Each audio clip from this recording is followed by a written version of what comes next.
Fox McCloud is in the Mario Galaxy movie. Do a barrel roll! What in the world is Nintendo doing? Let's break it all down today. First of all, we need to talk about the potential for this happening to begin with. It was such a low probability that they would ever include a random other IP in this movie about Mario, in the Mario Galaxy movie. But I think I understand now, and I'll talk about it later, but I think I understand what it is they're doing because they are being so unbelievably strategic with the amount of franchises they are including in this game and what it could potentially lead to in a future movie. Hint, hint, Smash Brothers. Listen, I'm not gonna front, okay? I totally thought this was ridiculous. I thought there was no way this was happening. I thought that this was just a pipe dream by so many people to have seen that one trailer, and I'll show you here, in which people thought they saw Star Fox's gun, and I just thought they were insane. I thought it was a total catastrophe for anyone to even suggest that Star Fox could be in this game, but guess what? The man is. Fox is in this game. They came out on Twitter, they decided to reveal a week before this movie came out that Star Fox is going to be in the movie. And I have seen so many people that were upset at the idea of this being a spoiler for them and not going to see it in the theaters and being surprised then. To be honest with you, I am a huge proponent of not spoiling anything in anything. I cannot stand when people go out of their way to post spoilers, and there are so many things that I would consider a spoiler that many people would not, and this very much qualifies as something that I consider a spoiler.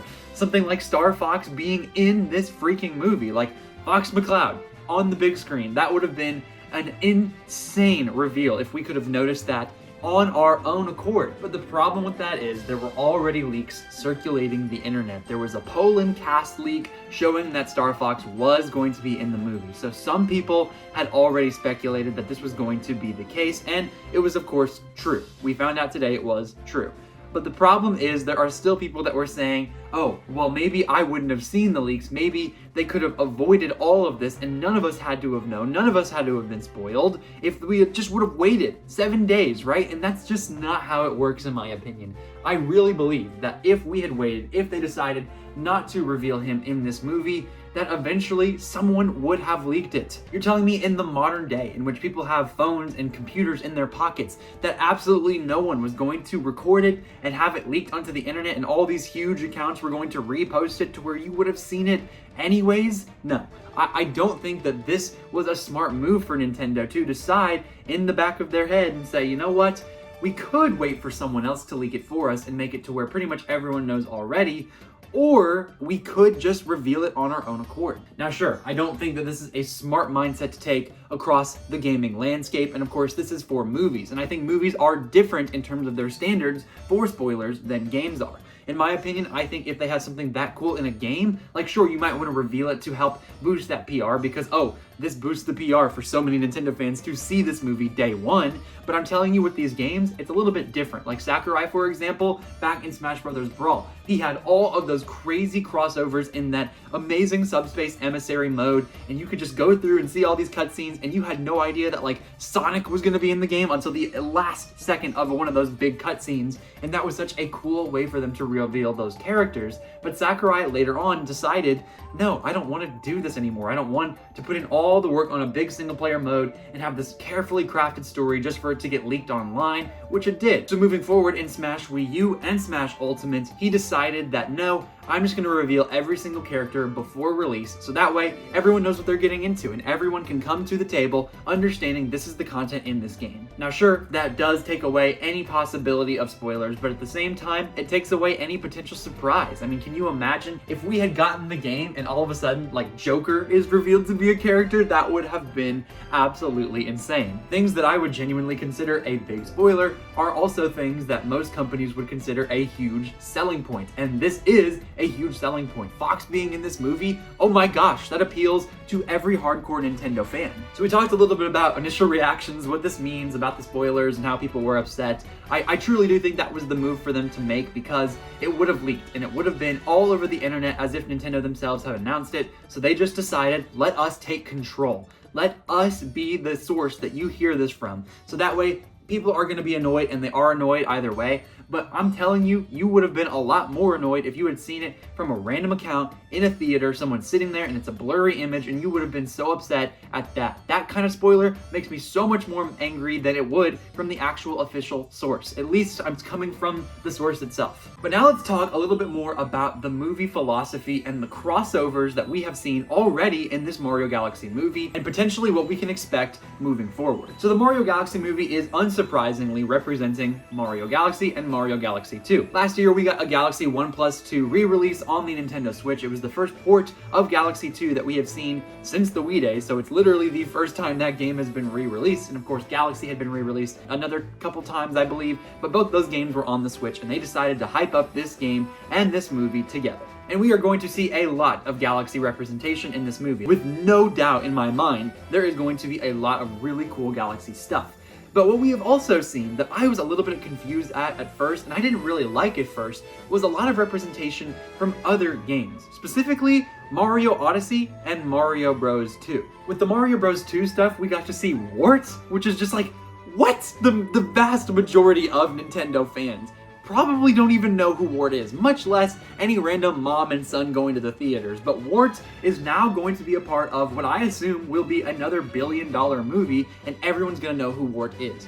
That's insane. That is awesome. Of course, we know Birdo is also going to be in this movie, and Birdo initially comes from Mario 2. All of those ninjas, we've got an entire area in which it looks like it's somewhat Mario Bros. 2 themed. And then of course we have stuff from Odyssey, Tosarena, that upside down pyramid. We have the skeleton dudes from like that Mexican type city. There is just so much from Mario Odyssey and Mario 2 that we are seeing in the movie.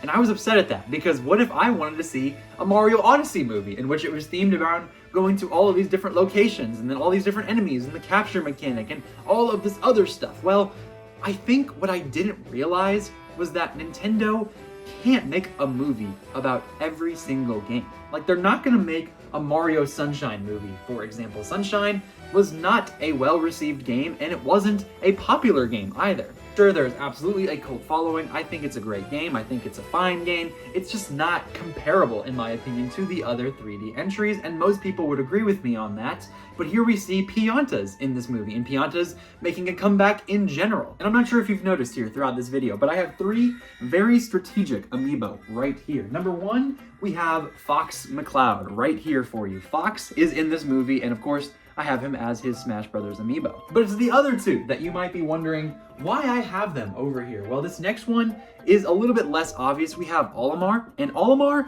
could very well be in this movie. That is my take, but of course, we know that the Pikmin are going to be in this movie from that new Mario Galaxy teaser, in which they went through a ton of different characters and enemies and all sorts of different stuff that is going to be in the movie. And we saw 3 Pikmin in like one frame. We saw 3 Pikmin in this movie. And so we know for a fact that those 3 are going to be in it. So why is it so strange to think that Captain Olimar, the dude who literally flies across the universe, couldn't also be in this movie? And then of course we also have Rob, the final character that we know is going to be in this movie. We saw him for like a few seconds in a teaser. He is going to be in this, and he is another character that I have as an amiibo. And the thing about these amiibo, what series are these amiibo from? Why do these characters have amiibo to begin with? It's not because they have games, because none of them have very popular series. The 3 of them came from Super Smash Brothers. And I know I keep teasing you on that, but I'm gonna make one more point and then we'll talk about the possibility of a Smash Brothers movie. But first, we gotta talk about their potential cinematic plan and why they are crossing over so many different Mario series into this Mario Galaxy movie. Of course, none of these characters come directly from Galaxy. We did not see a Contour in Galaxy. We didn't see Spike in Galaxy, right? These are characters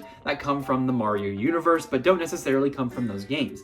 I was upset at that, like I said earlier, but now I understand. I understand they can't produce a movie for every single game. So what can they do? They can give us as much Mario love and representation in the movies they know definitively are going to be made. I have no idea how many more Mario movies are coming, but there will be a finite amount of them, and they take so long to produce that if there is any sort of overarching plan, like we know there is, then they want to make sure that they incorporate as much love as possible into every movie that we get. Fans of the channel and just astute Nintendo fans to begin with will know that there is a Donkey Kong trademark for a Donkey Kong movie, and of course we've not seen DK anywhere in this marketing material, so there's a chance like at the end of this movie, that in the end credits or something like that, we see where he went or what's going on with him.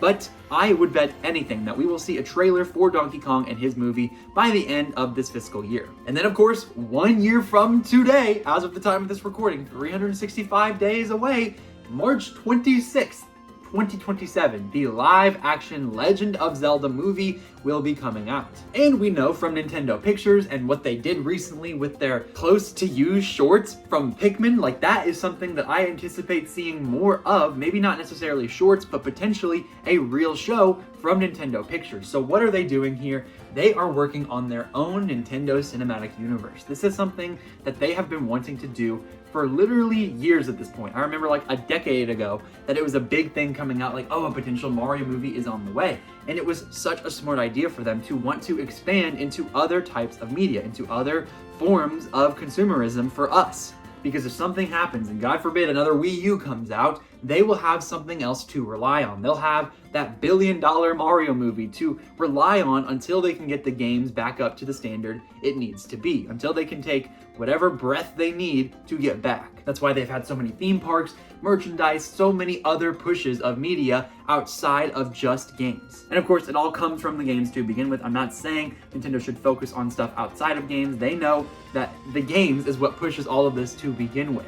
But we know from this image right here, something that they had in a fiscal report, that they are planning on more movies coming out in the future. And I guarantee you, so many of those movies could potentially be a Smash other types of franchises. Something like a Metroid movie, which was also rumored lately. I could definitely see a Metroid movie, a live action one at that, being a phenomenal push to the big screen to get people actually caring about this. And that's another character that I really do think we could see in this Mario Galaxy movie. In the first Mario movie, we saw all of these different pipes, and they said in that movie, like, oh, those pipes take you to all sorts of different universes across the world and across everything that you've ever known. And of course, Metroid, Samus, what is she known for? She's known for being in space. Like space, Mario Galaxy, they could go wild with this theme here. The potential to get all of these different characters in this movie right now and to eventually push to something bigger is huge. So if they only have a finite amount of resources, if they have a finite amount of time to plan for whatever it is that they're cooking,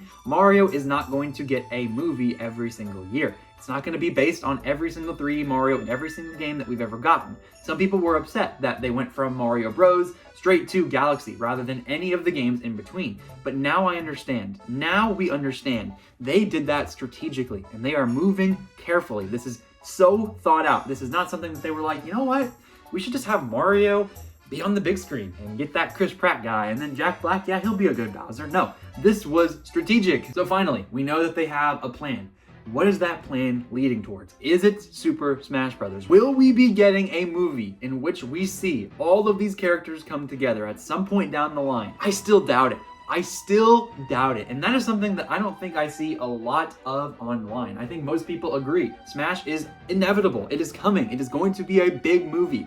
I just don't know if that's the case, and here is my reasoning. First of all, let me just say that it is entirely possible, plausible even, but I just don't know if that makes it guaranteed. For there to be Pikmin in this movie, for Fox McCloud to be in this movie, for Rob to be in this movie, it does make a lot of sense that eventually those characters could cross over into a Smash movie, especially considering that Sonic and Tails and Knuckles and all these other characters have been well on their way to being animated in those other movies, and we're on our, what, 4th Sonic movie coming up here? There's absolutely a chance that Nintendo could want to do that, could want to cross over, and maybe not even with Sonic, but just using their own IP, using the stuff that they and Illumination have created together. I could absolutely see that.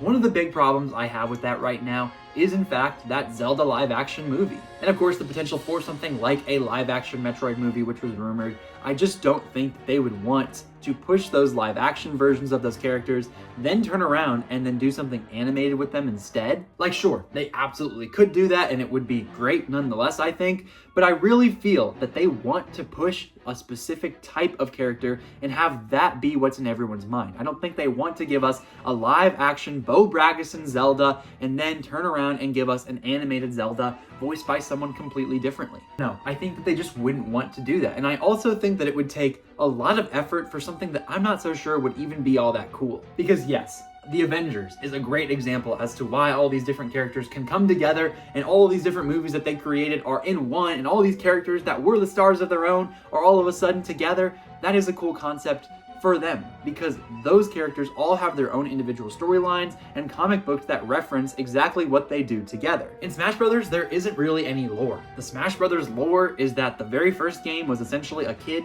playing with all these different characters and they're making them fight. And that's the lore. The lore of Smash is that a kid is playing with these characters. There is no grand overarching story. There is no grand purpose for these characters coming together in a movie. I honestly think that it could be relatively jarring to see all of these different franchises with likely different art styles, different backgrounds, different movie representations at that point, all of a sudden come together and then just be fine and do what exactly? Fight each other? Like, is there going to be a Hunger Games style thing here with Nintendo? I doubt it. The idea of Zelda, Mario, and all of these other crazy IPs coming together and fighting in a video game already seems incredibly un-Nintendo-like. It seems like something that if they were to have been pitched it today, they would laugh in their face and say, no, we're not doing that. But the reason that they did it in the past and the reason that they have continued to keep it doesn't necessarily mean that they're going to use that as a reason to make a Smash movie. So sure, it's possible. It may be even plausible seeing all of these different Smash characters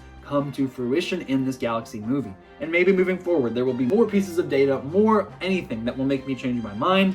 But for now, I just don't think it's gonna happen. And to be clear, that doesn't have to be a bad thing. That could just be a really cool Mario Galaxy movie with some really cool characters and some great representation just to cater to someone like me, to someone who has been a fan of all of these different series for so long now. So that's my thoughts. Fox is in the movie. Fox is in a Mario Galaxy movie, and we are less than a week away from that thing coming out. So let me know down below if you're excited for Donald Glover as Yoshi. I didn't even get to talk about that. All of these different crazy things that we've seen about Mario Galaxy. Tell me your thoughts on that and everything I talked about today and more. Make sure you like and subscribe to today's video if you did enjoy. Click that notification bell to know exactly when my videos release, and consider joining my membership program, a few bucks a month, just to support the channel and get a couple cool perks for yourself. But if you did enjoy today's video, you'll probably enjoy clicking on the left side of your screen to see my debate between 3D and 2D Mario and which one is actually a system seller. And if you click on the right side of your screen, you will see my video talking about Mario Tennis Fever, why that game is such a great experience and the best sports game to date. Thank you so much for making it to the end of the video. Make sure you have yourself a phenomenal day. This has been Ray's Nintendo Talk. I have been Ray, and I will see you all in the next video.